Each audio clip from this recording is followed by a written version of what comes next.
Bonjour à tous, c'est Saliste, et aujourd'hui on s'attaque à un nouveau format qui mélange un peu de théorie et beaucoup d'analyse pour expliquer certains aspects de My Hero Academia. Aujourd'hui nous allons voir pourquoi All for One a besoin de Shigaraki et pourquoi il n'a pas réussi à voler le One for All. Avant de démarrer, je précise que cette vidéo va spoiler jusqu'au chapitre 287 inclus. Sans plus tarder, générique.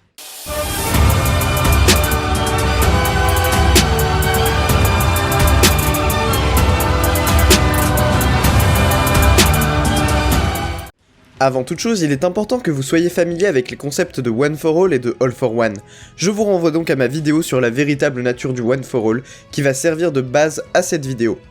Il est très clair que All for One a pour objectif de voler le One for All, et la rivalité entre lui et All Might est centrée sur son désir de voler l'Alter. Nous savons que lors d'un précédent combat, All for One a grièvement blessé All Might, réduisant fortement ses capacités à utiliser le One for All. Des années plus tard, il prend sous son aile le jeune Tenko Shimura, qui deviendra par la suite Tomura Shigaraki. All for One a de grands projets pour Shigaraki, et le prépare petit à petit à devenir un leader.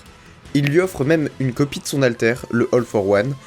Tout semble indiquer que All for One prépare Shigaraki à être le prochain grand vilain, à être son successeur, au même titre que All Might a choisi Izuku. Mais voilà où ça cloche. All Might a choisi Izuku car il avait besoin d'un successeur. Il pouvait de moins en moins recourir à l'alter et devait absolument le passer avant que celui-ci ne cesse de fonctionner en lui-même. All for One, à contrario, n'a montré aucun signe de faiblesse avec le temps. On l'a vu lors de son combat contre All Might, il est toujours aussi puissant, alors que cela fait probablement 150 ans qu'il règne en tant que grand vilain. En tout cas, ce qui est sûr, c'est qu'il est là depuis 7 générations. Ce génie du mal, considéré comme l'un des personnages les plus intelligents de My Hero Academia, qui n'a pas l'air de vouloir partager son règne, voudrait donc transmettre son alter et passer le flambeau à Shigaraki? Je ne crois pas.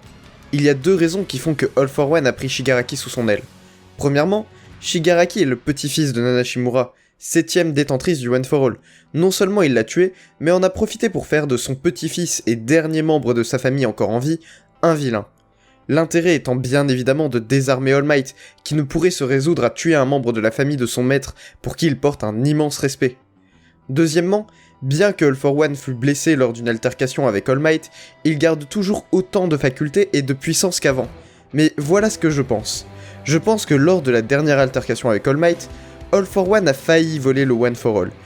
Il était à rien du tout de l'avoir, mais au dernier moment s'est rendu compte que sa force ne suffisait pas, que l'alter et la volonté de son frère étaient devenus trop puissants pour qu'il puisse prendre le One for All de force seul. Nous sommes sûrs de ça, car lors du chapitre 287, il dit bien à Shigaraki qu'à deux, il peut y arriver.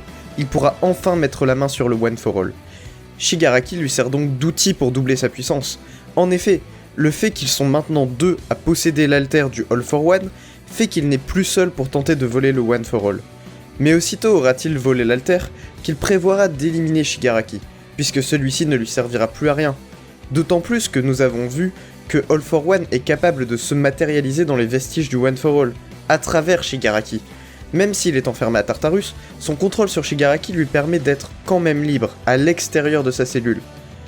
Pour conclure, All for One savait à cause d'un précédent échec qu'il n'était pas capable de voler le One for All, et a donc décidé de prendre Shigaraki sous son aile afin de créer une sorte de réceptacle secondaire pour son alter, lui permettant enfin de voler le One for All. Malheureusement, Shigaraki n'est toujours pas assez puissant et ne maîtrise pas bien le All for One. Il a donc une nouvelle fois échoué. Que nous réserve l'avenir? Shigaraki va-t-il prendre le dessus sur All for One et finalement remplacer le symbole du mal, ou All for One va-t-il se servir de Shigaraki jusqu'au bout? Merci d'avoir regardé cette vidéo, comme d'habitude n'oubliez pas de mettre un pouce bleu et de vous abonner à la chaîne. Suivez-moi sur Twitter, lien en description, c'était Saliste, salut!